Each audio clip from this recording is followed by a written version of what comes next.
عید کی نماز سے فارغ ہونے کے بعد پھر جانشین امیر اہل سنت دامت قدم القدسیہ کے مکان عالی شان پر حاضری دینی تھی اور وہاں سے نشریات جو ہے وہ آگے چلنی تھی. میں وہاں پہنچ گیا. اوپر جب بیٹھے تو ایک لفظ میں نے جو ہے نا وہ بولا اور وہ لفظ درست نہیں تھا. امیر اہل سنت دامت قدم القدسیہ نے پرچی لکھی, نگران شورا ساتھ بیٹھے ہوئے تھے, تو وہ نگران شورا نے وہ پرچی مجھے دی. میں نے وہ کھولی تو مجھے پتہ چل گیا کہ یہ لفظ میں بول رہا ہوں یہ غلط بول رہا ہوں, درست یہ ہے. اگر امیر اہل سنت براہ راست بھی مجھے فرماتے کہ یہ جو آپ لفظ بول رہے ہیں یہ غلط بول رہے ہیں, یہ یوں نہیں یہ یوں ہے, تو میں اس کو پھر بھی اپنے لیے اعزاز سمجھتا.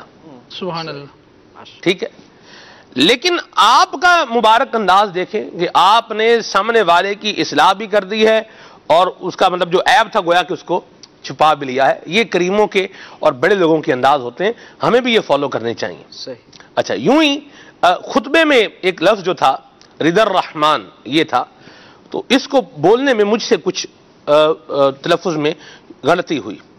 تو امیر سنت کا اس پر بھی ایک جو ہے وہ صوتی پیغام آیا, وہ ہمارے طاہر بھائی ان کے پاس آیا اور اس میسیج کے شروع میں یہ تھا کہ یہ پیغام سلمان مدنی کے لیے ہے.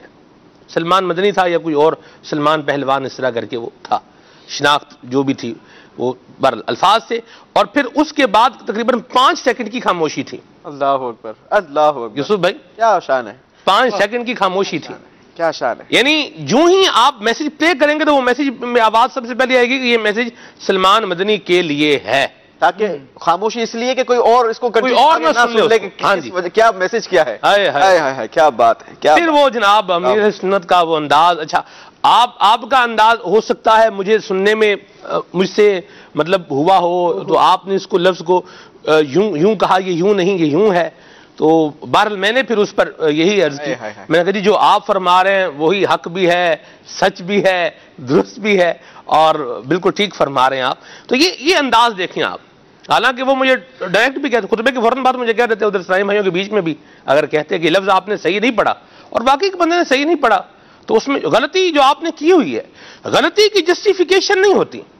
غلطی پر آپ کو صرف معافی مانگنی ہوتی ہے یوسف بھائی, غلطی کی جسٹیفیکیشن نہیں ہے, وہ آپ کو معافی مانگنی ہے. جسٹیفائی کرتے جائیں گے, غلطی کی دلیل لاتے جائیں گے تو اور یوں سمجھ لیں کہ برڈن کے نیچے آتے جائیں گے. تو غلطی یہ کی ہے, اگر کوئی شخص پوائنٹ آؤٹ بھی کر رہا ہے, لیکن آپ امیر سنت کا یہ مبارک انداز دیکھیں, مجھے میری غلطی بھی بتا دی اور دوسرے کو یہ نہ پتا چلے کہ اس کو کیا جو ہے وہ بتایا جا رہا ہے, عیب بھی چھپا لیا اور اصلاح بھی فرما دی. یہ ہوتے ہیں مدنی چینل کے ناظرین, لوگوں کو تعمیر کرنے والے انداز, لوگوں کی صلاحیتوں کو نکھارنے والے انداز, لوگوں کو اوپر لے جانے والے انداز. بہت سارے لوگ ہوتے ہیں کہتے ہیں یار ہم کتابیں پڑھ کر, اسکولیں پڑھ کر, ڈائریکٹ ہمارے پاس اتنا علم ہے کہ ہمیں سب کچھ آتا ہے, لیکن ہر چیز کتاب میں مل جائے ضروری نہیں ہے. بہت ساری چیزیں صحبت سے ملا کرتی ہیں, بہت ساری چیزیں کسی کے قریب بیٹھنے سے ملا کرتی ہیں.